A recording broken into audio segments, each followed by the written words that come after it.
5 बच्चों की माँ को हो जाता है एक चूड़ी वाले से प्यार और वो सारे बच्चों को छोड़कर उसके साथ जाने के लिए हो जाती है तैयार।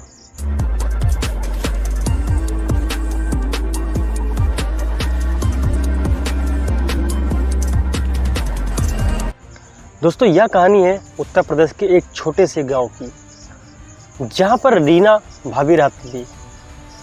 रीना भाभी की शादी जो है वह कम उम्र में ही हो गई थी और जो उनके पति थे उनके घर की स्थिति जो है थोड़ा ख़राब थी, जिसकी वजह से वो साल के 10 से 11 महीने वो दिल्ली में काम करते थे और वहाँ से जो कमाया हुआ पैसा घर भेजते थे।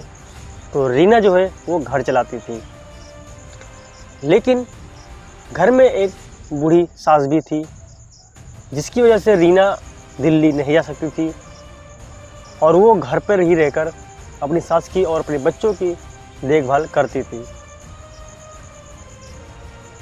रीना की 5 बच्चे जो होते हैं वो करीब 15 साल के अंदर होते हैं और रीना की उम्र करीब 35 से 37 साल के बीच में थी। रीना जो है वो दिखने में खूबसूरत थी और एक बार गांव में एक चूड़ी बेचने वाला आता है।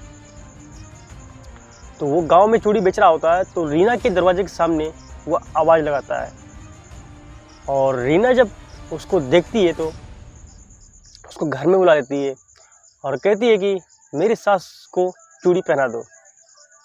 चूड़ी वाला साइकिल खड़ी कर कर चूड़ी पहनाने के लिए सास के पास जाता है, जो कि वो कमरे में बिस्तर पर लेटी हुई थी क्योंकि वो बीमार थी। और जब चूड़ी वाला उसको पहना रहा होता है चूड़ी सास को, तो किरण भी सोचती है कि क्यों ना इसी बहाने मैं भी चूड़ी पहन लूँ, मेरी भी चूड़ियाँ टूटने वाली है। तो किरण भी जो है उसको बरामदे में बुलाकर चूड़ी पहनने लगती है। चूड़ी वाला इतना चालाक था कि वह अपनी मीठी बातों से किसी को भी फंसा सकता था। उसने देखा कि किरण भाभी बहुत खूबसूरत हैं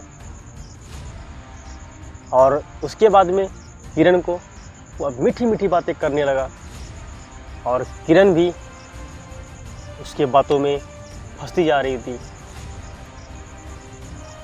बात इतनी यहाँ तक की बढ़ गई कि किरण उसका नंबर तक लेना पड़ेगा। अब जब किरण ने उसका नंबर ले लिया और जैसे ही चूड़ी वाला वहाँ से जाता है, किरण से पैसे भी नहीं लेता है और कहता है कि तुम्हारी जब भी इच्छा करेगी तुम एक बार फ़ोन कर देना, मैं तुम्हें चूड़ी पहनाने आ जाया करूँगा। उसके बाद मनिहार जो है, जो चूड़ी वाला है, वो अपने घर चला जाता है। वह सुबह सुबह किरण को कॉल करता तो वो इतनी मीठी मीठी बातें करता कि किरण को बहुत अच्छी लगती। अब तो किरण अपने पति को छोड़कर अधिकतर बातें उस चूड़ी वाले से ही करती थी। चूड़ी वाला भी खूब बातें करता और किरण को चूड़ी देने के लिए वह उसके गांव में हर दूसरे तीसरे दिन जरूर आता और जब भी आता तो उसके घर में ही उसके साथ बैठकर 1-1 घंटे 2-2 घंटे बातें करता।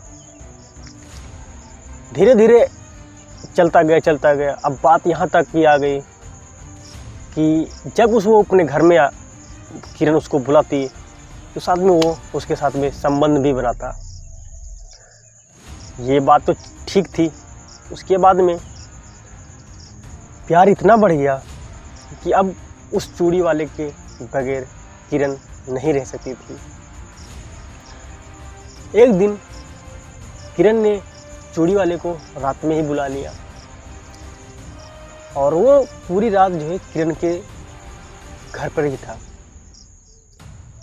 लेकिन किरण के जो पति था उसका एक दोस्त वो गांव में ही था और उसने जो है उस चूड़ी वाले को देख लिया। तो वो जाता है अपने घर और फ़ोन कर उसके पति को बता देता है। उसके बाद में जब उसका पति जो है वह किरण को कुछ नहीं बोलता है, सीधा वो ट्रेन पकड़कर वो अपने गांव आ जाता है। और जब गांव आता है तो वो किरण को कुछ भी नहीं बताता है, चुपचाप वो घर पर ही रहता है। और वो किरण के ऊपर नज़र रख रहा था कि आखिर किरण कर क्या रही है। लेकिन किरण भी थी चालाक।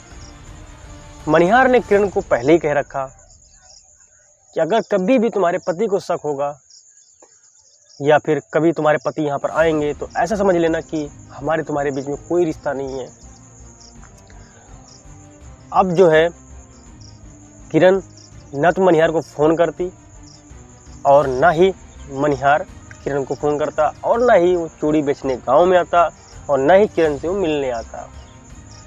उसका पति 1 महीना उसी गांव में रहा, लेकिन उसको किरण की कोई बुराई पता नहीं चली। तो जो किरण का पति था वो अपने दोस्त से कहता, यार तुम झूठ क्यों बोलते हो मेरे से।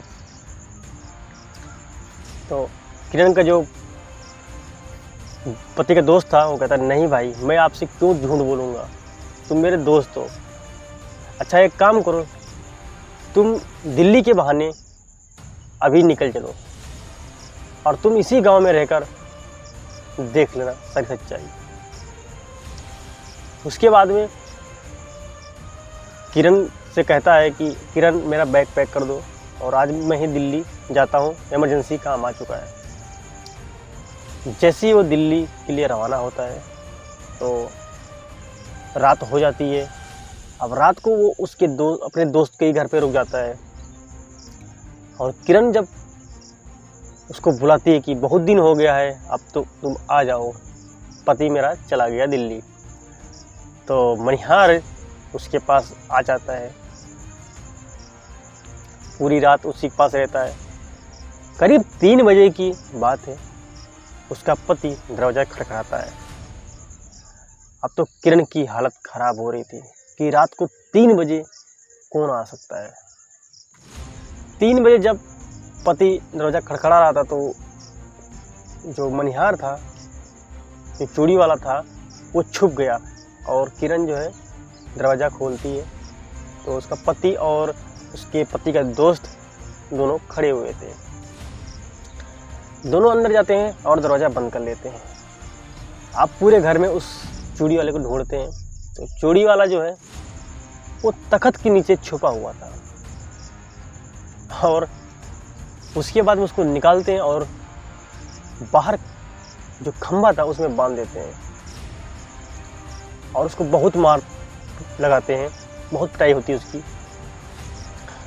उसके बाद में जो किरण होती है उसकी भी तलाशी ली जाती है तो उसके पास में 2 से 3 सिम निकलता है और 2 फ़ोन निकलते हैं, कई सारे पावर बैंक निकलते हैं। ऐसे कई चीज़ें निकलती हैं जो उसके पति ने कभी सोची भी ना होगी। उसके बाद में किरण बोलती है कि किरण को भी मार लगती है तो किरण बोलती है कि हाँ, मैं तुम्हारे साथ नहीं रह सकती हूँ, मैं इसी चूड़ी वाले के साथ जाऊँगी। अब 5 बच्चों की माँ होकर वह यह उसके मुंह से ये बात सुनते ही लोग बार हंसने लगे कि यार बताओ, ऐसे कोई कौन कर सकता है, अपने बच्चों को कौन छोड़ सकता है। लेकिन वो किरण जो है उस चूड़ी के वाले के ऊपर पागल हो गई थी। तो चूड़ी वाले के साथ में जो किरण का पति होता है कि बोलता है ठीक है, तुम्हें जाना है तो जाओ, तुम्हें कोई सुधार नहीं सकता है, एक बार तुम बिगड़ गई तो बिगड़ गई हो। तो उसको खुशी जो है उसका समय भेज देता है। लेकिन चूड़ी वाला ले जाने से सख्त मना कर देता है। चूड़ी वाला बोलता है कि मेरी दूसरी शादी हो चुकी है और मैं अब तीसरी शादी नहीं कर सकता हूँ क्योंकि मैं पहले से ही 2 शादी कर रखा हूँ। अब ये बात सुनकर किरण को बहुत ज़्यादा गुस्सा आता है कि तूने मेरे साथ प्यार का नाटक क्यों किया, जब तुझे मेरे साथ शादी नहीं करनी थी, मुझे ले नहीं जाना था, तू मेरे साथ ऐसा क्यों करता था। तभी चूड़ी वाले ने बोला कि तुम दिखने में बहुत खूबसूरत थी और तुम मेरी बातों में फंसती जा रही थी, इसीलिए मैंने सोचा क्यों ना मौके का फ़ायदा उठाया जाए, तो इसीलिए मैंने ये सब किया।